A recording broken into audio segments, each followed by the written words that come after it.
Welcome to the Short Movie Channel. The film starts with a child named Nick, who spent his childhood in the theater with his mother and her friends. His mother was a dancer in a theatrical performance troupe. Nick grows up and becomes skilled at dealing with women due to his early interactions with them. He becomes known for his multiple relationships with women. One day, Nick wakes up to the sound of the housekeeper, who tells him that his work schedule is coming up, and she starts cleaning the house.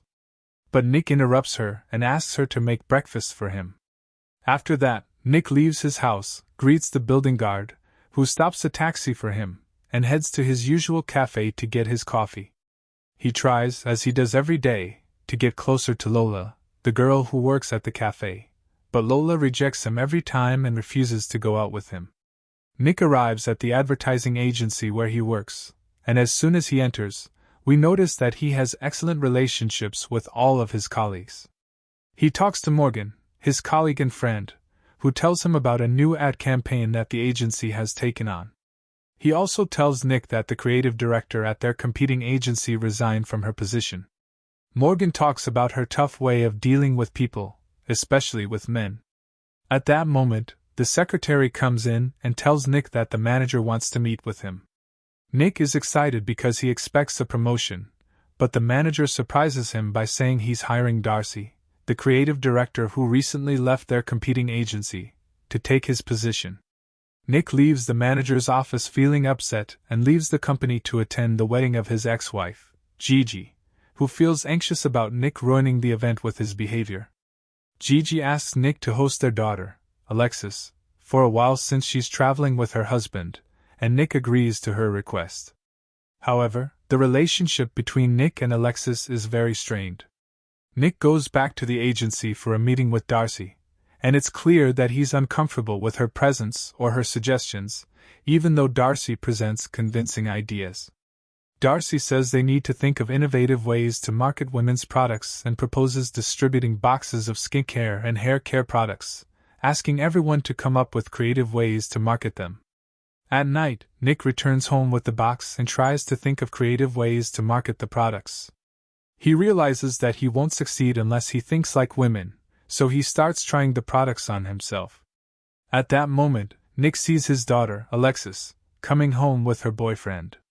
Alexis feels embarrassed by the sight of her father, causing her boyfriend to excuse himself and leave. Alexis argues with Nick, telling him that he was never a father to her and never listened to her. At that point, Nick forgets that Alexis is back home, and she enters her room. Nick tries to follow her to reconcile, but suddenly he loses his balance and knocks over a box of beads on the floor. When he steps on the beads, he slips and falls next to the bathtub, with a hairdryer in his hand. He tries to get up again, but this time, he falls into the bathtub, and the hairdryer falls into the water while it's still plugged in. Nick is electrocuted and collapses immediately. The next day, Nick wakes up to find himself lying on the floor where he fell the previous day.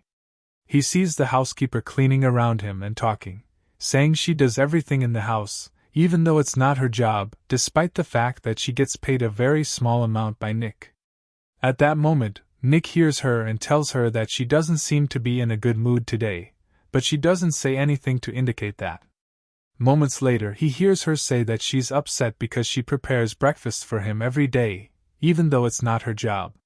Nick is surprised by her strange behavior, and quickly gets ready and leaves for work. He greets the building's guard, who talks to him for the first time and flirts with him. Nick believes he is hearing her voice and words without her opening her mouth, which makes him feel scared, so he quickly leaves the place. But then, he's shocked by the thoughts of all the women and girls walking on the street without speaking, which makes him feel terrified and confused about what's happening to him. He arrives late at work and knocks on the secretary Erin's door, and then hears her thoughts as she says she wished she had fallen from his bump and died. Nick is puzzled by the way she thinks, and then hears the thoughts of all the female employees in the company, and he's shocked to learn that they think about him in a completely different way than he imagined, with some seeing him as stupid and others as silly. He rushes to Morgan and tells him what happened, but Morgan doesn't believe him. So Nick reads out the thoughts of their colleagues to make them believe him. Then Nick goes to attend the second meeting with Darcy, and this time, he hears her thoughts as she says no one in the room is paying attention to her except Nick, who tries to explain to her that she can never be his boss. Later, Darcy calls on Nick and asks him to present the idea he came up with to market the products. Nick tries to steal an idea from one of the employees to present it, but unfortunately it turns out to be a bad idea. He's frustrated, and when he finds out that Alexis is with her boyfriend, who kicks him out because he thinks Nick is too old to be her father, Nick hears his daughter's thoughts saying that he's never been a father to her, and that he's ruining her life. Nick then decides to relive everything that happened yesterday, with all the details, so he can stop hearing people's thoughts. He actually relives all the details, even shocking himself with the hairdryer until he passes out. The next day, he wakes up quickly and leaves the house, rushing to a place with many women to make sure the curse is gone. But he's shocked to feel his mind is about to explode. He rushes to the therapist he used to go to with Gigi during their marriage and tells her about his strange ability to hear women's thoughts. The doctor thinks it might be a psychological disorder, so she tells him she will call a colleague who specializes in this condition to help him. To prove he's telling the truth, she asks him to think of any number, and he tells her a very large number correctly. The doctor is shocked and unsettled, afraid of Nick's rare and strange ability. When she learns he wants to get rid of it, she tells him that he has a great gift that no one else in the world has because he can easily know exactly what women want, which is the question every man asks and no one has the answer to. She tells him he could use this gift properly instead of trying to get rid of it. Nick agrees with her, and he leaves her office excited to use his gift in a positive way. The first thing he does is go to the cafe to meet Lola, who, when she sees him, says she regrets refusing his offer and is now scared because she's been in several relationships that ended in breakups. Nick understands her concern, so he goes to talk to her and offers again that they go out, assuring her that he won't hurt her. Nick goes to the company and hears Erin's thoughts as she says that no one sees her, everyone ignores her, and no one has thought to help her. Nick goes over and helps her gather the files from the floor. At that moment, he hears her thoughts again as she says that there are small moments that could make her reconsider her decision and hold on to life. This changes Nick's thinking. After that, he goes to Darcy in her office and notices that she's interested in the paintings of a certain artist.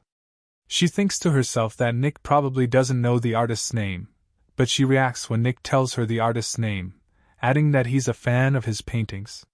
He continues talking about work. Darcy tells him that the competing company could beat them in marketing their women's products because they tried to get inside the woman's mind and understand how she thinks. Nick then tells her that he'll give them 2 weeks from the meeting date and will be able to present a stronger offer than theirs. While they're talking, the manager enters to ask Darcy's opinion on a specific painting. At that moment, Nick hears Darcy's thoughts and opinion, and before she even speaks, he quickly agrees with her. The manager accepts Nick's opinion. Darcy is amazed by how similar their thoughts are. Meanwhile, Nick gets a call from his daughter, Alexis, who asks for permission to go home with her friends. Darcy overhears and thinks that he's married. Nick clarifies to her that he's divorced and cares for his daughter, and he mentions that Alexis has a dance party the next day. Darcy suggests that he take Alexis shopping for a new dress for the event. Nick goes to tell Alexis about the idea and finds her with her friends. He overhears them thinking about him in an aggressive manner based on Alexis's comments. Nick steps in and tells them to order pizza on his tab.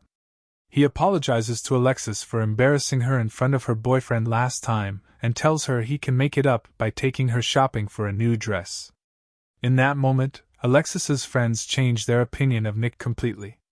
Although Alexis thinks that her dad can't win her over with just a dress, she agrees to his offer. This marks the beginning of Nick's life changing. He gains the trust and affection of all the women around him, whether at work or in his personal life. He even starts intervening to help them solve their problems the way they need, as he's able to read and understand their thoughts. One day, Nick is with Darcy in the office when the manager presents an idea for their new ad campaign. Nick hears Darcy's thoughts as she thinks of an idea for the ad, and before she says it, Nick immediately shares the same idea.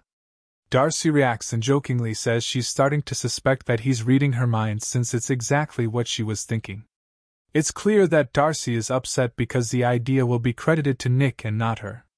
At the same time, Nick notices her admiration for him, to the point that she keeps thinking in her mind that she needs to control herself and not get attracted to anyone at work. Nick picks up on this and understands her feelings. Later that night, Nick is the last one to leave the company but is surprised to find Darcy still working in her office. When he checks on her, he hears her thoughts asking him to stay with her because she feels lonely. Nick responds to her thoughts, sits with her, helps with the work, and they grow closer. The next day, Nick goes out with his daughter to buy the dress.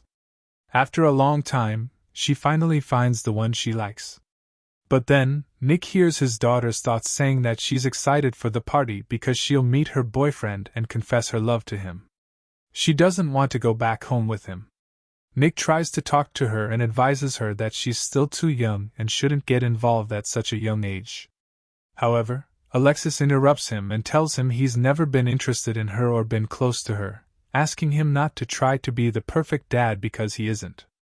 After that, she excuses herself and goes to meet her friends. Nick returns home feeling upset. At that moment, the phone rings at home. When he answers, he hears Darcy's voice saying that she shouldn't have called him.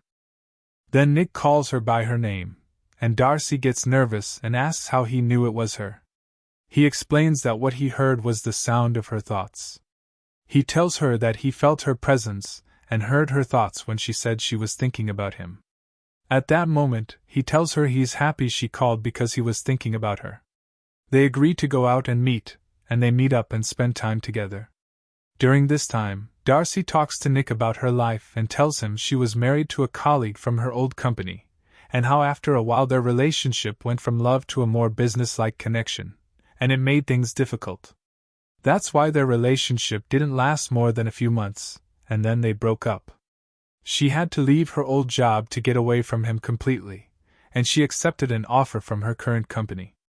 It becomes clear that Nick has started to like her, and that's why they both admit their attraction to each other. Darcy is happy that Nick feels the same way. At the same time, Nick starts feeling guilty about what he's doing with Darcy, so the next day he goes to talk to her before the meeting where he'll present his idea. He tries to convince her to present the idea, but Darcy refuses and says she's okay with him taking credit for it. At that moment, Nick hears Erin's thoughts as she says that if she were to end her life, no one would notice her absence until the files started piling up. Nick asks two of the employees about Erin and learns that she had applied for a writing job at the company, but he had rejected her without even seeing her. That's why she accepted any job the company offered her. Nick then attends the meeting and presents his idea, which he actually stole from Darcy, and everyone, including Darcy, likes the idea. Darcy feels proud of him. But Nick decides to confess the truth to Darcy, and since he lacks the courage to talk to her directly, he writes her a letter. However, Darcy interrupts him when she enters his office to celebrate the company's approval of his advertising idea. She tells him that she wants to show him something important, and she takes him to her new house. She tells him it's her dream home and the first home that's truly hers, so she's happy with it even though it's still being fixed up. Nick celebrates with her about the house and they dance together. The next day, Nick goes to see his boss and tells him he wants to withdraw from the project and asks him to appoint Darcy in his place. But Nick is shocked when his boss tells him he had already asked Darcy to resign because they didn't think she had added anything new to the company. Nick apologizes to his boss for not approving Darcy's promotion earlier. He then confesses that the advertising idea he presented was actually Darcy's, and that she was the one who really added value to the company. He requests that the boss bring Darcy back, or there will be major problems. Nick immediately calls Darcy to tell her he's changed his mind. Meanwhile, he leaves the office and overhears employees asking about Erin because the files have piled up. He thinks Erin must have ended her life, so he gets her address and goes straight to her place to check on her. On his way there, there's an electrical short in the pole he's passing under. Nick arrives at Erin's house and sees that the door is open, so he gets worried and enters to look for her. He finds her standing behind him with a tennis racket, looking terrified. Nick tells her he sensed her absence, and wanted to make sure she's okay and that she didn't try to hurt herself. He offers her a chance to join his writing team for the new project and become part of his team. Erin is moved because someone is finally paying attention to her and noticing her. Meanwhile, Nick finds out that the electrical short caused the power outage, just as it had caused her to be there. Nick leaves Erin's house and goes to Darcy's house. Even though Darcy is there, she pretends she's not home because she doesn't want to see Nick while she's upset. Nick leaves her a message, asking her to call him as soon as she gets home for something important. At the same time, he gets a call from Gigi, who tells him that Alex had called her at the party, crying. Nick gets worried about his daughter and goes to the party to check on her. He finds her hiding in the bathroom, crying. She tells her father that he was right and that her boyfriend was just using her. When they had their first fight, he criticized her for being younger than him. Nick reassures her, telling her she's wiser than her age and that she made the right decision by distancing herself from her boyfriend. Alex feels comforted and thanks her dad, asking him to take her home. It's clear that the relationship between Nick and his daughter is improving. Nick then decides to visit Darcy again. This time, Darcy opens the door for him. Nick realizes she's been living in the house, even though it's not fully furnished. She says she's selling it because she won't be able to afford the payments now that she left her job. At that moment, Nick tells her that he's back at work again, and he admits everything to her. He tells her that he had a strange ability to read women's thoughts, and that he used his ability to steal her ideas and take credit for them. He admits that he regrets what he did, especially after he started falling in love with her. He adds that he confessed to his boss and risked his career just so he wouldn't lose her. He tells her that she's the only one who saved him from the boring, meaningless life he was living, and she made him a better person. However, he says he'll respect her decision no matter what. He asks for her forgiveness and then leaves. But Darcy runs after him before he leaves the house. She admits that he also changed her life for the better, and that's why she forgives him. Nick feels relieved by her confession, and they both agree to start a new life together without any lies. And that's where the movie ends. If you liked the movie today, don't forget to like and subscribe to the channel.